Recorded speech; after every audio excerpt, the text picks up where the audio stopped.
বন্ধুরা, আসসালামু আলাইকুম। আজকে আমি আলু ভাজার রেসিপি দেখাবো, মানে আলু ভাজি যেটা করে ভাত দিয়ে খায়। তো কেটে রাখা পেঁয়াজ এবং কেটে রাখা আলু দিয়ে দেখাবো। প্রথমে আমি এই যে ফ্রাইং প্যানের মধ্যে দিয়ে দিয়েছি তেল, আর তেলকে একটু নাড়াচাড়া করতেছি যেন তাড়াতাড়ি গরম হয়। আর গরম না হলে তো জানেনই আমি রান্না করতে পারি না। তো এই যে নাড়াচাড়া করে রান্না করে এখন দিয়ে দিচ্ছি পেঁয়াজ, কাঁচামরিচ, এগুলো দিব। আর এগুলো দিয়ে তারপরে কিছুক্ষণ নাড়তে থাকবো।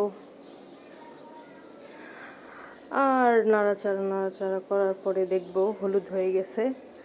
এই তো হলুদ হওয়ার পরে আমি এখানে দিব লবণ, মরিচ আর হলুদ, খুবই অল্প পরিমাণে। তো এটা দিয়েও নাড়াচাড়া করব। নাড়াচাড়া করতে করতে একদম কালার চেঞ্জ হয়ে যাবে। তারপরে এখন আস্তে আস্তে দিয়ে দিব অল্প অল্প অল্প অল্প করে আলু। এই তো দেখুন, এখনই আমি সবগুলো আলু দিয়ে দিচ্ছি। এবার নাড়ানাড়ি করতেছি। যদিও আমার পেঁয়াজগুলো পুড়ে গেছে, টেম্পারেচার মনে ছিল না, তো একদম পেঁয়াজগুলো আমার পুড়ে গেছে। পুড়ে যাওয়ার পর আর কী করবো, যাক সমস্যা নাই, তারপরও ভাজি খাইতে অত খারাপ লাগে নাই। তারপর ঢাকনা দিয়ে দিলাম। আর কিছুক্ষণ পর আমি পানিও দিয়ে দিছিলাম। কিছুটা পানি দেওয়ার পরে এটা সিদ্ধ হয়েছে। তারপরে ঢাকনা দিয়ে দিয়েছি।